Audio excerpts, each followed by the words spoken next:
I never imagined I'd be writing this, but here we are. This is the story of how my own brother betrayed me in the worst way possible. How he took my kindness for granted, humiliated me, and thought he could get away with it. But he was wrong. Very, very wrong. Let me start from the beginning. To my brother, Jake, and I had always had a complicated relationship. We were close as kids, but as we grew older, things changed. He became the golden child in our family, the one who could do no wrong. Our parents showered him with praise, excused his mistakes, and acted like he walked on water. Meanwhile, I was always the one who had to be responsible, who had to sacrifice, who had to understand, whenever Jake did something selfish. But despite everything, I still loved him. I still wanted to be a good sibling. And that's why, when he announced he was getting married, I offered to help in a big way. Jake and his fiancée, Emily, had their dream wedding all planned out, but there was one problem: they couldn't afford it. The venue, the catering, the decorations, the dress, the flowers, it was all way out of their budget.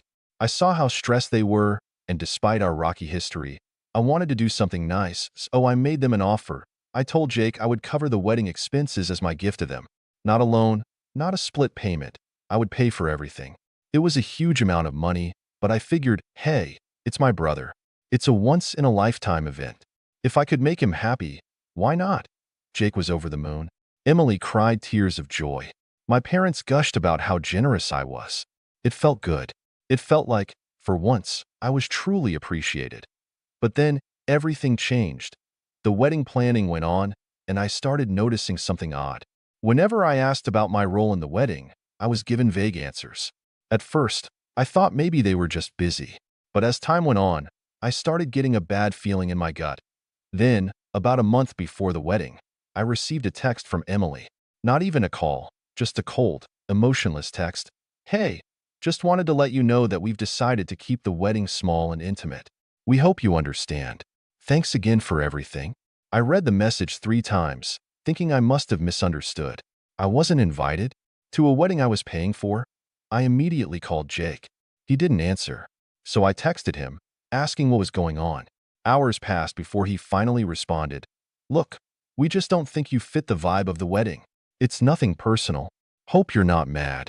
Not mad. I was fuming.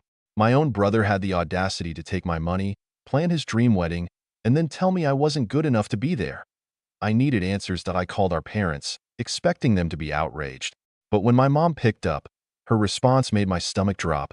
Oh, honey, just let it go. It's their special day. You don't want to make things awkward, do you? I couldn't believe it. They knew. They knew, and they didn't care. That's when I realized I was on my own. And that's when I decided, if they wanted a wedding without me, well, they weren't going to have a wedding at all. I sat there, staring at my phone, my mind racing.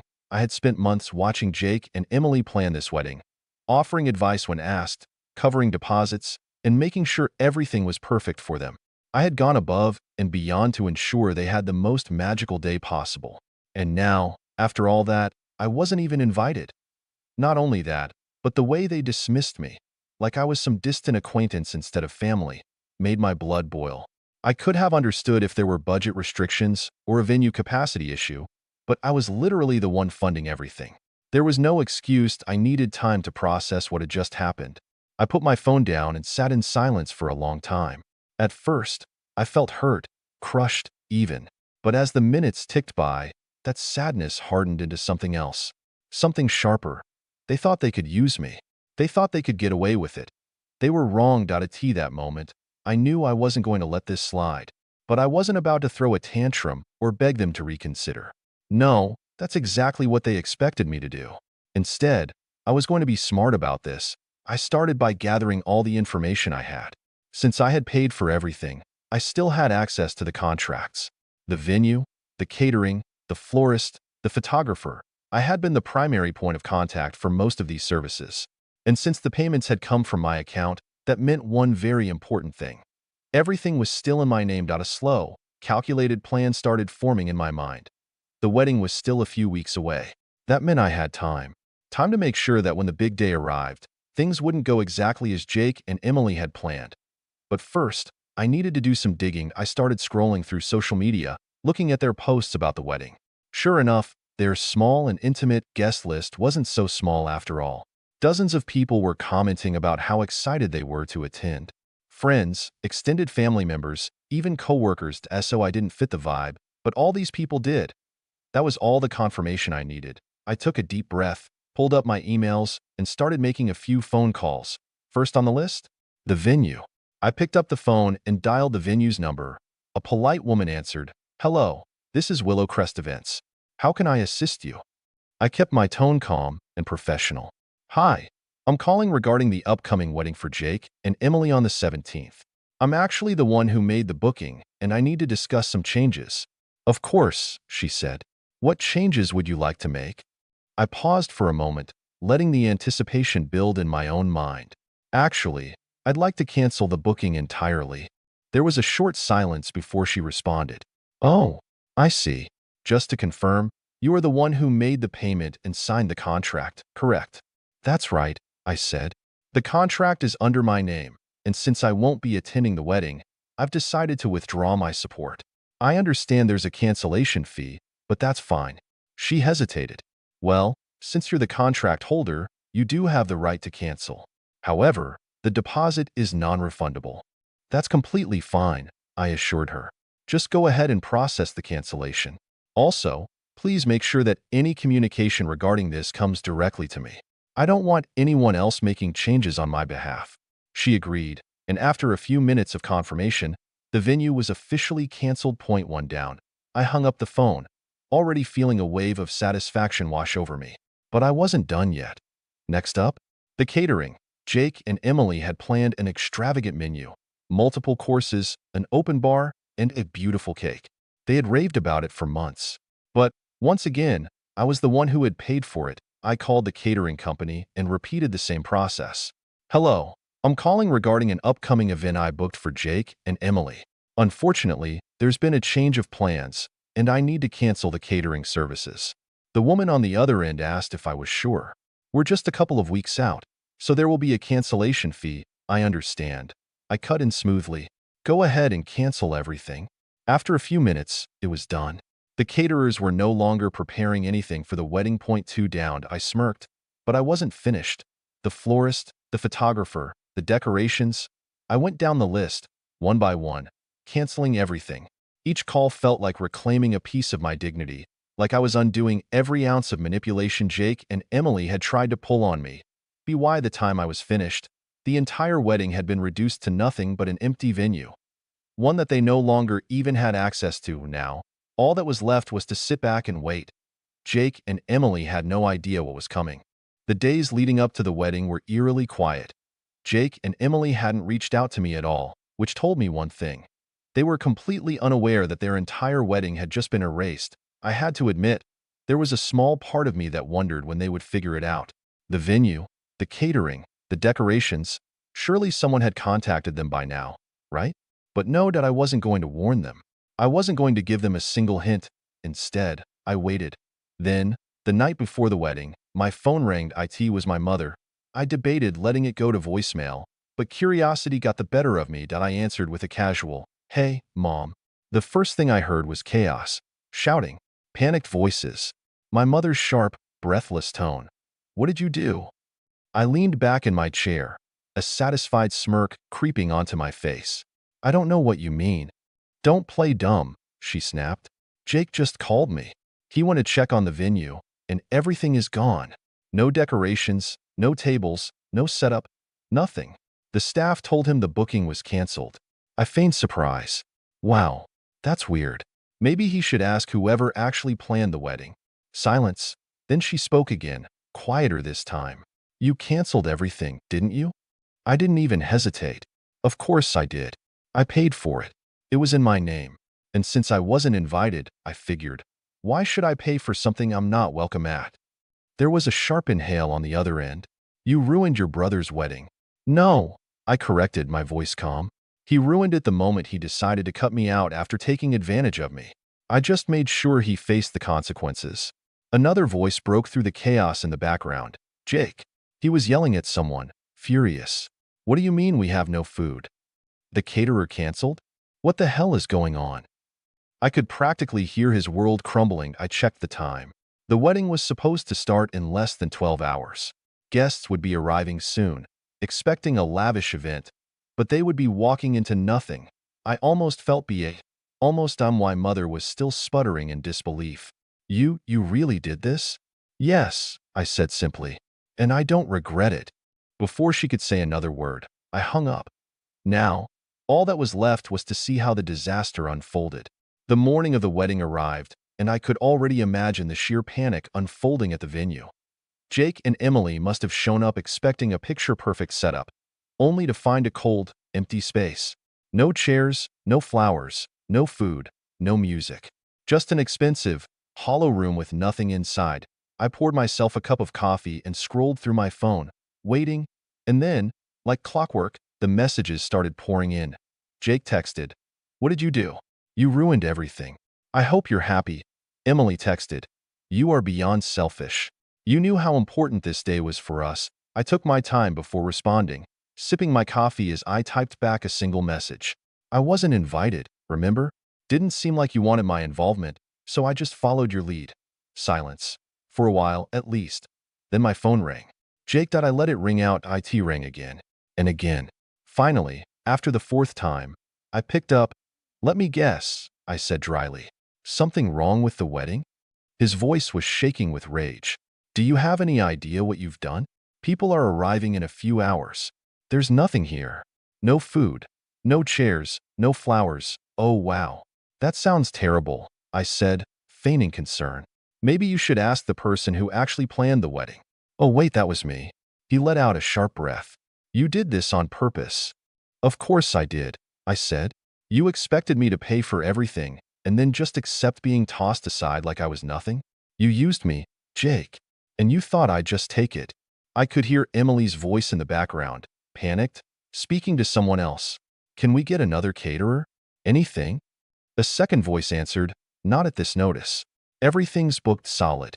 I could practically hear the blood draining from her face. Jake's voice dropped to a desperate whisper. "Please, we can fix this. If we just get the venue back, maybe we can." I cut him off. The venue was my contract, remember? And they were fully booked for months. So, yeah, that's not happening.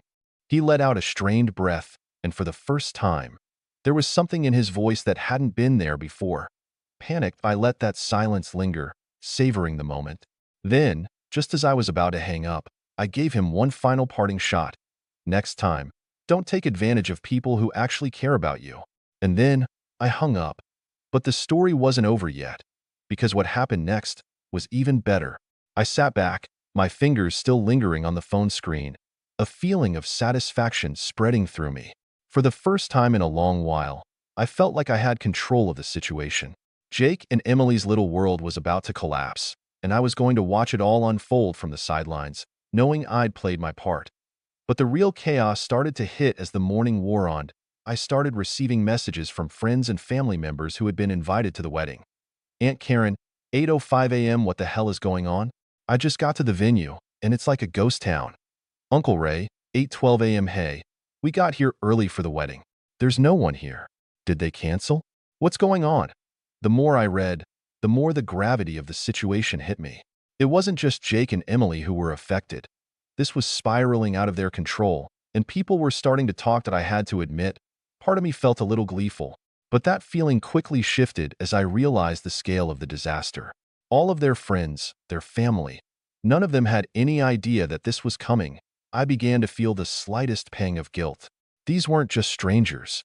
These were people I knew, people who had come from out of town, people who had taken time off work to celebrate the wedding.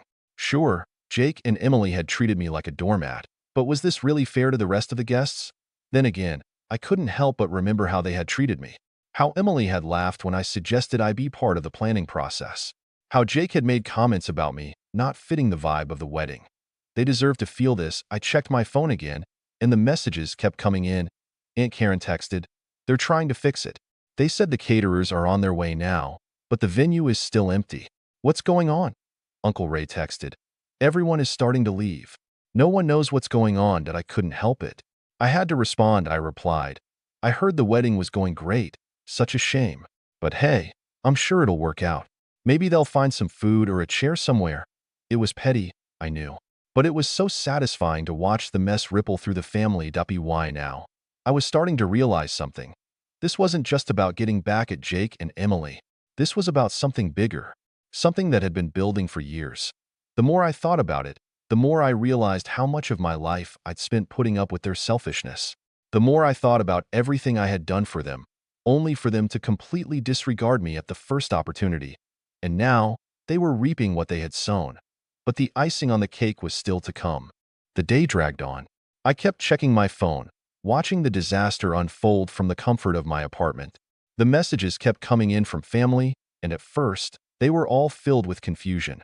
But soon, the tone shifted. Aunt Karen texted, "I'm hearing rumors that the wedding is officially canceled?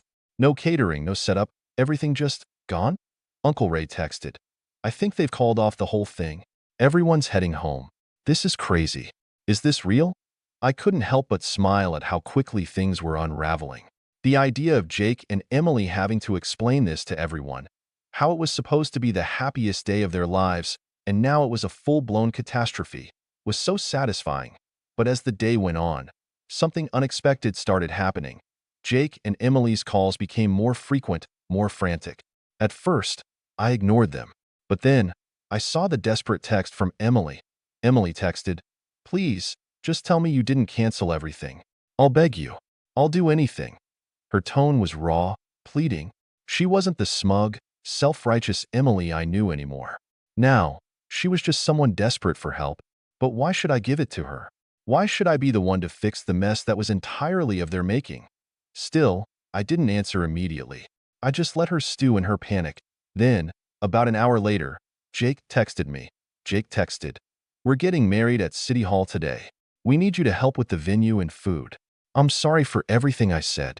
Please, you're the only one who can fix this now." The irony wasn't lost on me. They literally fired me from the wedding weeks ago. And now, they were begging me to clean up their mess. I could feel the tension building in my chest. Was I really going to just let them scramble around, realizing the full weight of their mistake? Or was it time for me to finally take the upper hand? I couldn't resist that. I replied, "It's a bit too late for that, don't you think? Maybe you should have treated me like family instead of some second-rate guest you could toss aside." Silence. No response, and then, just as I was about to close my phone, the call came in. Jake's voice was quieter this time, almost defeated. "Look, we're sorry. We're really sorry. But the venue won't let us rebook it, and there's no one else to turn to for the catering. Please, please help us." I could hear the panic in his voice, but there was something else too. Something else was happening, something I hadn't anticipated. They were desperate, but so was I. As I listened to Jake's shaky voice, I felt a tug of something unfamiliar, a sense of power. Here he was, pleading with me for help, after everything they'd put me through. After all the dismissive comments, the exclusion, the way they treated me as though I were invisible. Part of me wanted to hang up, walk away, and leave them to face the consequences of their actions. They deserved it, didn't they? They had been selfish, manipulative, and ungrateful, and now they were finally feeling the sting of their own choices. But there was something else, something darker, that I couldn't ignore. I had always been the one to clean up the messes they made. Always the one who gave, without getting anything back.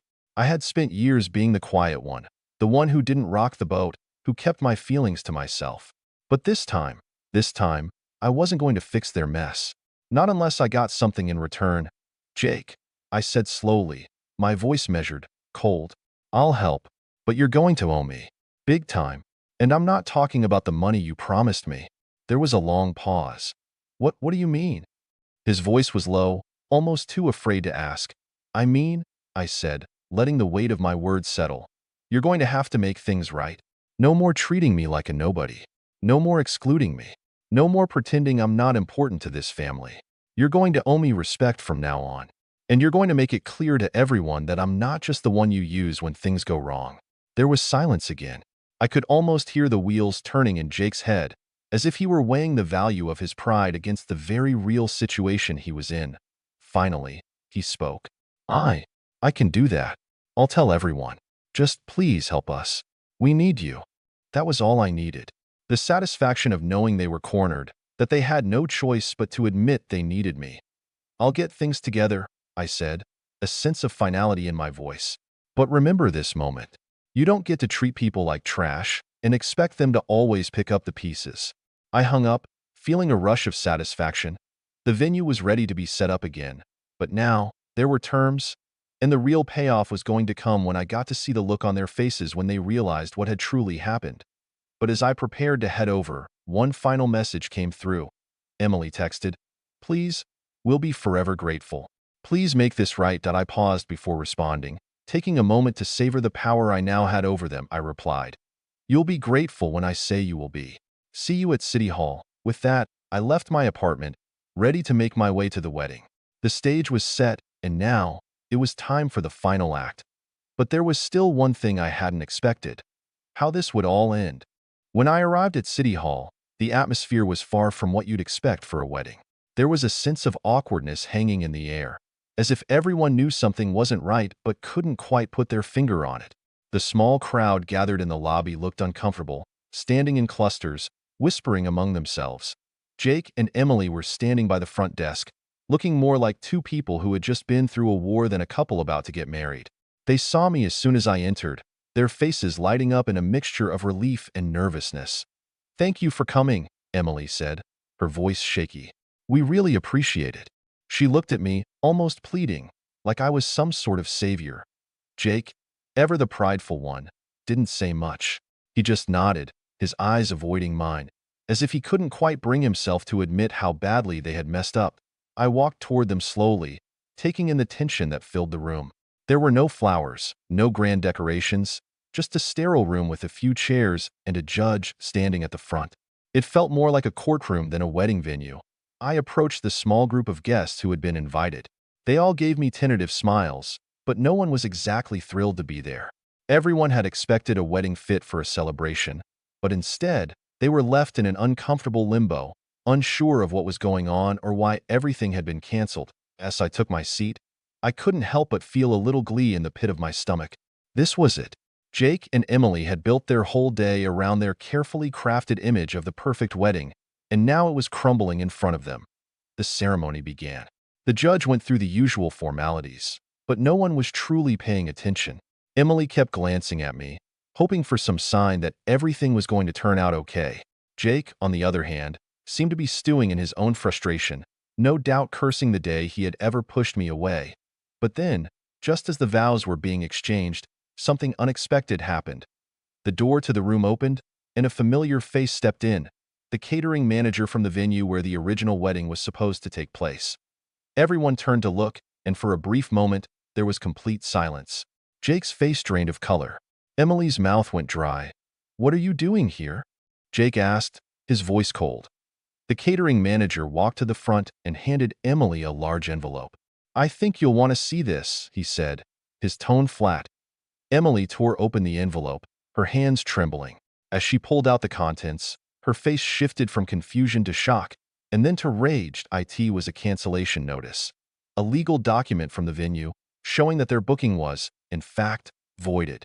The contract had been terminated due to unpaid fees, and a substantial fine had been added for the breach.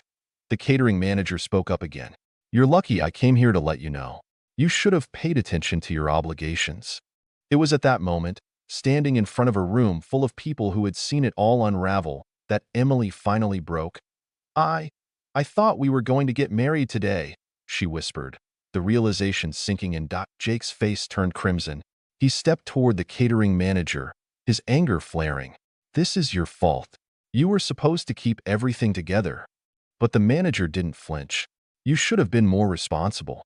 But hey, I guess that's what happens when you treat people like disposable." I watched the scene unfold, feeling every ounce of satisfaction creep in. Jake and Emily had been so sure of themselves, so sure that they could manipulate everything around them without consequence. And now, here they were, with the walls closing in, their perfect day crumbling to dust. But the most satisfying part? They had no one to blame but themselves. As the catering manager walked out, I caught Emily's eyes. There was a moment of quiet between us. She looked defeated, her smile gone, her confidence shattered. For a second, I almost felt sorry for her. But then I remembered everything that had led up to this moment, and oh, they didn't deserve my sympathy. They didn't deserve anything. The judge, sensing the tension, awkwardly cleared his throat and finished the ceremony as quickly as he could. No one clapped when they were declared married. In fact, the guests filed out as soon as the words were spoken, leaving Jake and Emily to face the consequences of their actions. I walked out of the room slowly, my heart pounding. The day had been a roller coaster of emotions, but in the end, I knew I had made the right choice. I had finally taken control of my own life and had made them pay for their disrespect, so I stepped outside. I couldn't help but smile to myself. It had been the perfect revenge. And as for Jake and Emily, they would never forget the lesson they learned that day.